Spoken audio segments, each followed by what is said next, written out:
یہ میری خوش قسمتی تھی کہ آخری لمحات تک میں اس کے ساتھ ہی رہا اور اپنی محبت کو اپنے ہاتھوں قبر میں اتارا، ورنہ یہاں سڑکوں اور گلیوں میں سینکڑوں بے گورو کفن لاشیں جانے کب سے پڑے اپنی بے بسی کا ماتم کر رہے تھے۔ قبرستان سے کمپنی تک واپسی کا سارا سفر میں نے سوتے جاگتے کیا تھا۔ کبھی میں عالم ہوش میں ہوتا اور کبھی حد ادراک سے بھی آگے نکل جاتا۔ مجھے اپنے ارد گرد تاریکیاں ہی تاریکیاں نظر آتی، مسلسل اور زوردار فائرنگ کی آوازیں دور بہت دور ہٹتی چلی جاتی اور کبھی اچانک گولیاں اور گولے میرے نزدیک آ کر پھٹنے لگتے۔ میری حالت اس مدہوش کسی تھی جس پر ہوش مندی کی حجت بھی بہرحال لاگو ہوتی تھی۔ اسی رات اپنے میجر صاحب کی سرکردگی میں ہماری کمپنی کے بچے کچے 20 جوانوں کے ساتھ میں ڈھاکہ سے قریباً 10 میل دور ڈھیرا کی طرف جا رہا تھا۔ اس سانحے سے میرا اب تک محفوظ رہنا شاید اس باعث تھا کہ جنگ کی شدت اور ہماری پے در پے پسپائی کے اجتماعی دکھ کا جو مگرمچھ میرے اندر محیب جبڑا کھولے بیٹھا ہوا تھا، اس نے آنسا کی موت کے ذاتی روگ کو نگل لیا تھا۔ اسپتال سے آج تک وہ کبھی مجھ سے الگ نہ ہو سکی،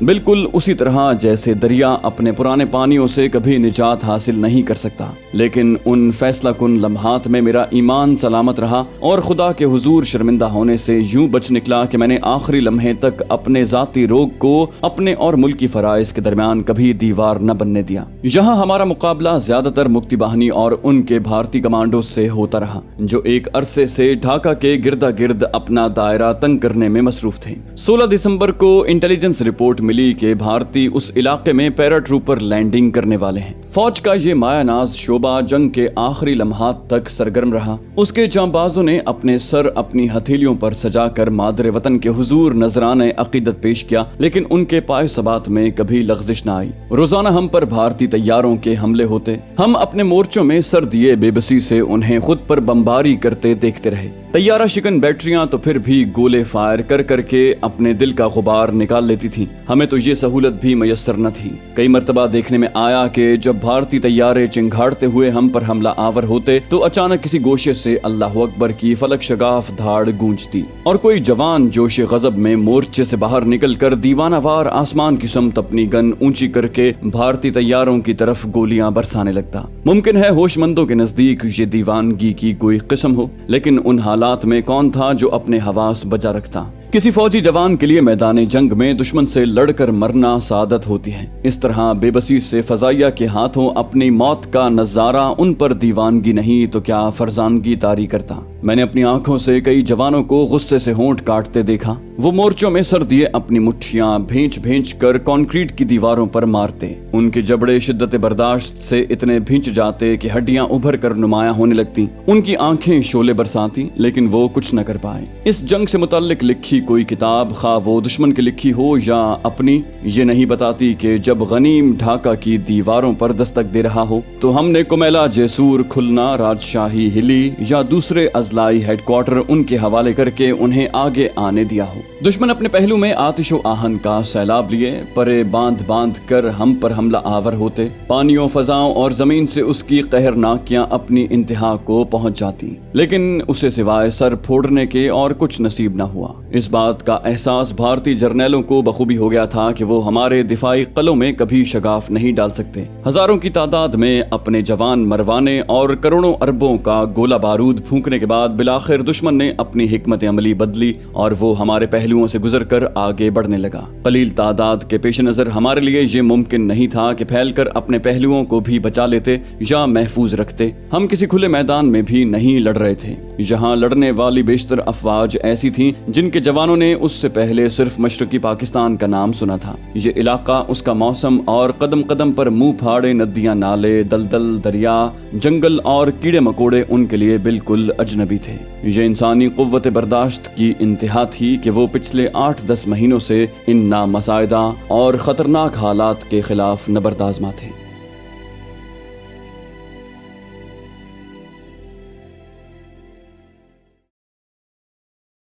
تو دوستو، یہ تھی ہماری آج کی ایپیسوڈ۔ امید کرتے ہیں آپ کو ہماری کہانی پسند آئی ہوگی۔ جانے سے پہلے اس ویڈیو کو لائک کیجئے اور شیئر کرنا مت بھولیے۔ کامنٹ کر کے ہمیں بتائیے کہ آپ کو ہماری ویڈیو کیسی لگی، اور اگر ابھی تک آپ نے اس چینل کو سبسکرائب نہیں کیا تو اسے سبسکرائب کیجئے اور بیل آئیکن دبا کر آل نوٹیفیکیشنز آن کر لیجئے۔